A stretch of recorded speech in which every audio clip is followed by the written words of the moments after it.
Welcome to episode 23 of Gods and Heroes of Ancient Greece. My name is MyLinda Butterworth, and today we continue with the epic tale of Heracles, beginning with the first three labors of Heracles. The first labor the king imposed on him was that Heracles should bring him the skin of the Nemean Lion who lived in the Peloponnesus in the region of Argolis, in the forest between Cleonae and Nemea. This lion, it could not be harmed by the weapons of men. Some say that it came from the giant Typhon and the serpent Echidna. Others say that it dropped down to the earth from the moon. Against the lion, Heracles now set out his quiver on his back, his bow in his hand, and in the other a club made from the trunk of an olive tree that Heracles had torn out by the roots in Helicon. When he entered the woods of Nemea, Heracles looked sharply on all sides to discover the beast before it caught sight of him.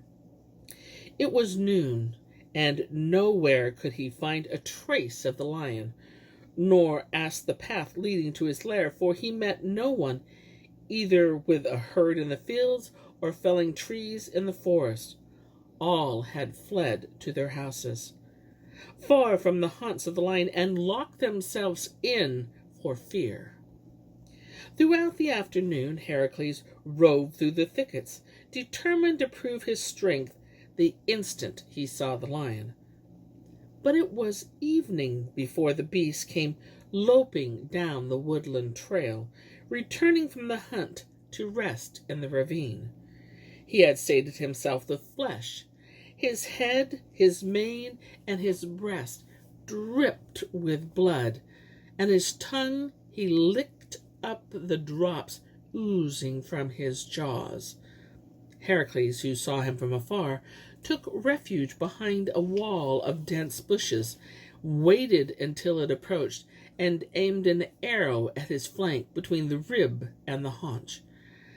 His dart did not pierce the flesh, but rebounded as though it was a stone and fell on the moss-covered ground.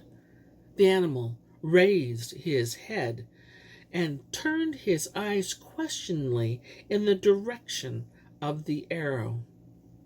Now he was facing towards the demigod, who launched a second arrow at his breast, at the very seat of his life breath.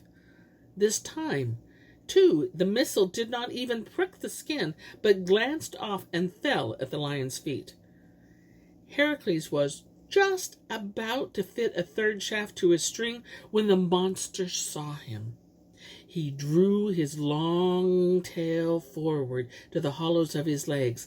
His neck swelled with rage. His mane bristled. A roar rumbled in his throat, and his back arched like a bow.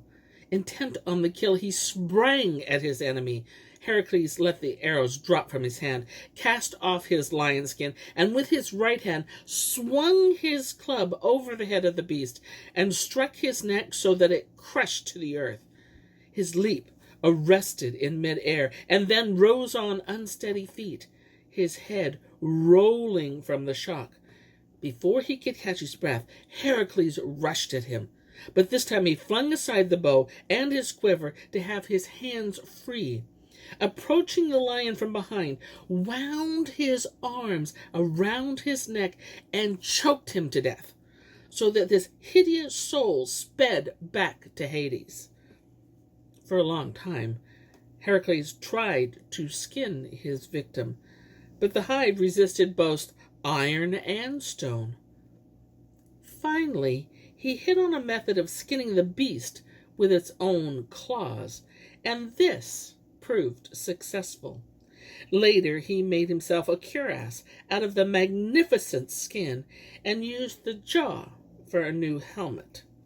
But, for the time being, he gathered up the hide and the arms with which he had come, slung the skin of the Nemean Lion over his shoulder, and started back to Tyrus. When King Eurystheus saw him coming with the hide of that dreadful beast, he was so terrified at the divine strength of Heracles that he crawled into a brazen cauldron.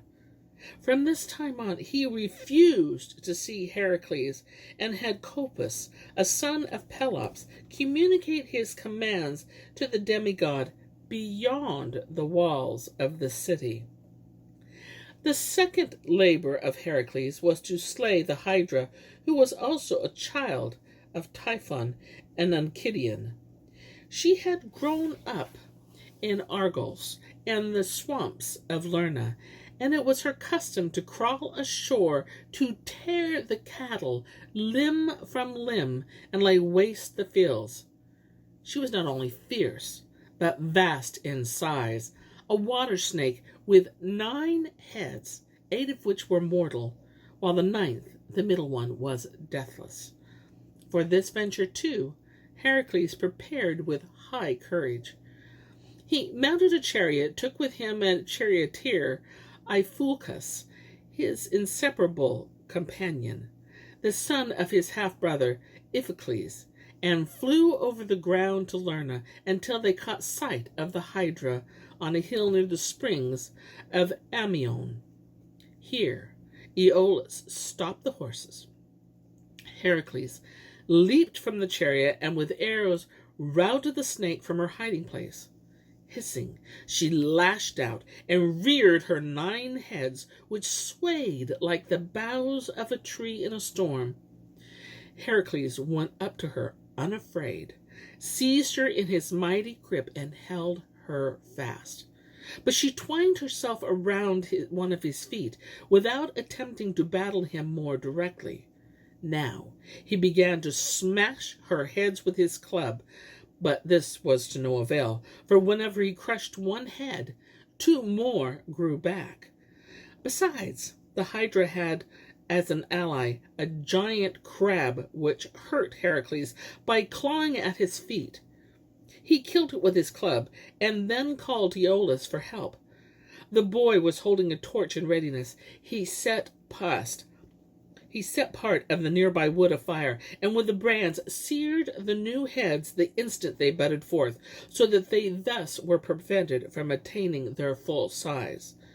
This freed the hero of these constant fresh menaces, and now he cut off the Hydra's deathless head, buried it by the wayside, and rolled a heavy stone upon its grave. He split the trunk of the snake in 2 and dipped his arrows into her blood, which were full of venom. Ever thereafter he dealt with wounds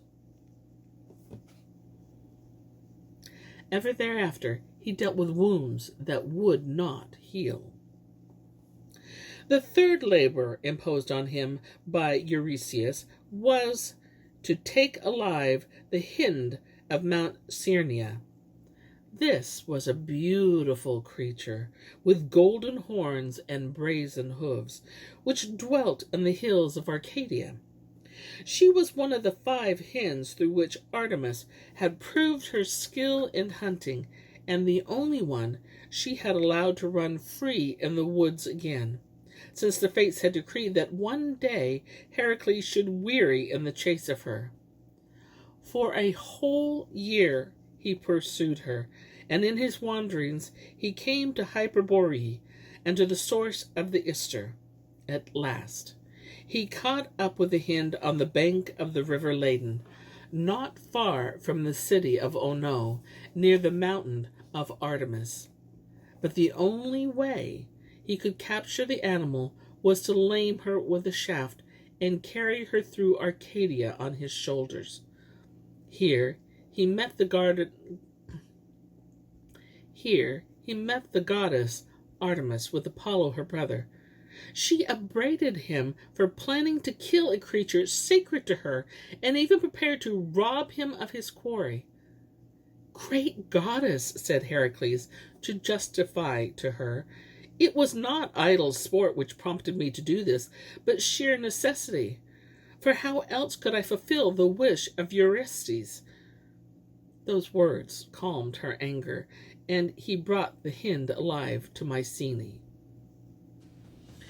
here is where I end my tale for today. But I'll be back tomorrow with more tales, many more tales. Until then, my friends, enjoy the journey.